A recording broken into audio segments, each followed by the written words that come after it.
see. Like that kind of gray order. Yeah, I think I like all the visual stuff better than before. Yeah. The features, I was very familiar with Android phones overall time. A lot of third-party apps and things like that, so that wasn't really really great, new, astounding. I mean, they had this thing where you swipe and then you hit delete. Yeah. My God, that's nowhere nearly as good as Android's. You just swipe it right off and you see it fly off. It's, you know. So. I saw a lot of other systems in the iOS. Yes, I saw a lot of things that I knew from other systems, but I better get going. I'm going to get ready. But yeah, I saw a lot of that. But it looks beautiful. In every single case, Apple's looks better. I was brought up, for example, and my dad taught me that other countries, when they got prisoners in a war, they tortured them. But we Americans didn't torture them. We gave them good food and clothing and everything. And I was so proud of my country, you know. And now I find out it's just the opposite, you know.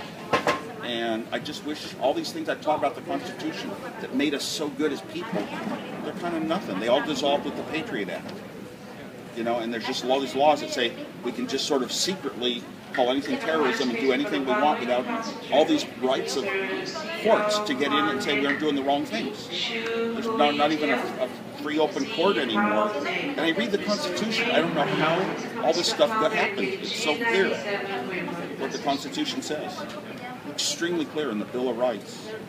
One thing after another that's just got overturned, and that's what a king does. A king just goes out and has anyone rounded up, killed, put in secret prisons. When I was brought up, we were taught that communist Russia was the ones that were going to kill us and bomb our country and all this. And communist Russia was so bad because they followed their people, they snooped on them, they arrested them, they put them in secret prisons, they disappeared them. These kind of things were part of Russia. You know, we're getting more and more like that. You know, and you couldn't own anything. Well, nowadays in the digital world, you can hardly own anything anymore. It's just kind of subscriptions, and you've already said, okay, agree. You've agreed that every right in the world belongs to them, and you've got no rights, and anything you put on the cloud, you don't even know.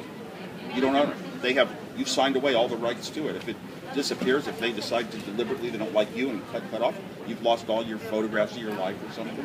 You don't own it any. But when we grew up, ownership was what made America different than Russia.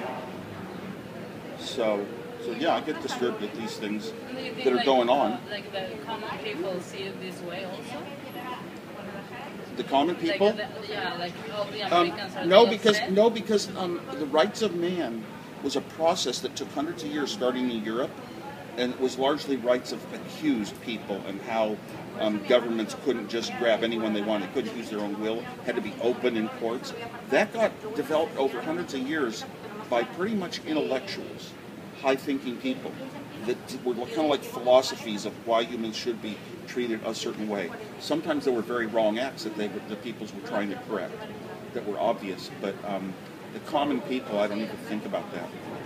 Right in this day and age, everything's going so fast. We all got our great toys, so why think of anything else? And you know, being good as people and understanding to protect the innocent is important to me, and also to protect the poor, because the poor are the ones that get abused the most when these sort of things happen.